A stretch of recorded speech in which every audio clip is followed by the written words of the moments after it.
3,4%, c'est le taux de mortalité du Covid-19 dans le monde selon l'OMS. Un taux 3 fois plus élevé que la grippe saisonnière. Et même si nous manquons de recul sur ce nouveau coronavirus, les statistiques montrent que certaines populations sont plus vulnérables que d'autres. Je vous annonçais là les grandes lignes de notre chronique matinale avec Ilham Derrada. Bonjour Ilham. Bonjour Laetitia. Alors si le Covid-19 fait autant de victimes, Ilham, c'est parce qu'il s'agit d'un nouveau virus contre lequel personne n'était encore immunisé, à la différence de la grippe saisonnière. Et cela signifie que plus de personnes sont vulnérables à l'infection et certains iront même jusqu'à développer une forme sévère de Covid-19, Ilham.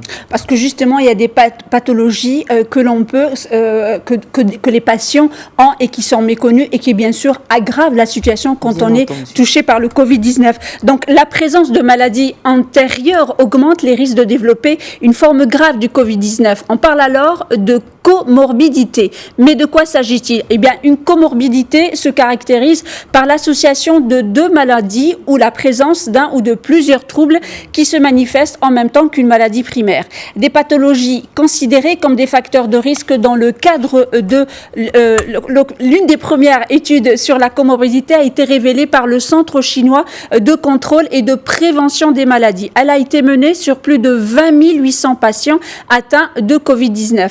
Elle révèle que 12,8% d'entre eux souffrent donc de diabète. Pardon, parce que les chiffres, je me perds avec mes chiffres. 12,8% d'entre eux souffrent d'hypertension, 5,3% de diabète, 4,2% d'une maladie cardiovasculaire, 2,4% de troubles respiratoires chroniques et 0,5% de cancer. Pourquoi les personnes avec des maladies cardiovasculaires donc sont atteintes donc du Covid-19? Eh bien, tout simplement parce que le Covid-19 affecte le plus souvent les voies respiratoires et les poumons.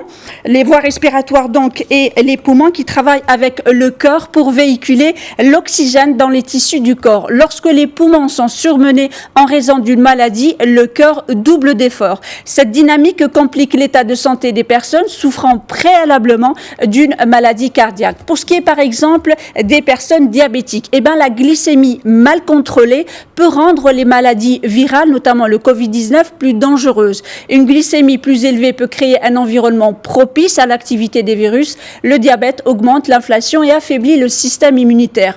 L'obésité sévère, pour sa part, augmente le risque de complications liées au Covid-19 parce qu'elle augmente le risque des problèmes respiratoires appelés syndrome de détresse respiratoire aiguë. Ce problème respiratoire est une complication majeure du Covid-19. Il peut interférer avec les efforts d'un médecin en cas d'assistance respiratoire. Ces données, Laetitia, ne signifient pas que les personnes présentent des comorbidités sont plus susceptibles d'être touchées par le Covid-19, mais elles démontrent qu'en cas de contamination, ces patients ont plus de risques de développer la maladie grave, donc une maladie beaucoup plus grave que le Covid-19.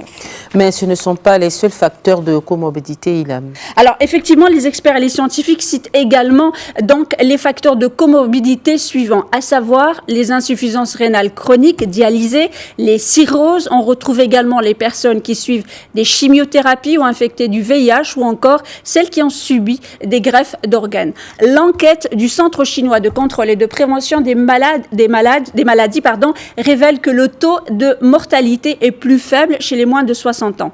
Il est de 1,3 chez les quinquagénaires, 0,4 chez les quarantenaires, 0,2 chez les moins de 40 ans.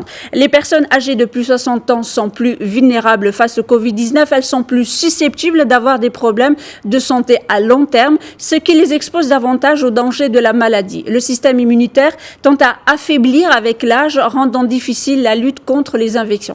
Juste une dernière information, et cette autre étude menée par des chercheurs chinois dans l'université de Shenzhen qui affirme que les personnes portant le groupe A, donc le groupe sanguin A, seraient plus à risque avec 20% d'atteinte de plus, et les personnes des groupes sanguins O aurait 33% de moins de risque d'être atteint du coronavirus, et je peux vous assurer que je ne fais pas partie de ce dernier groupe, Laetitia. Ben, tant mieux.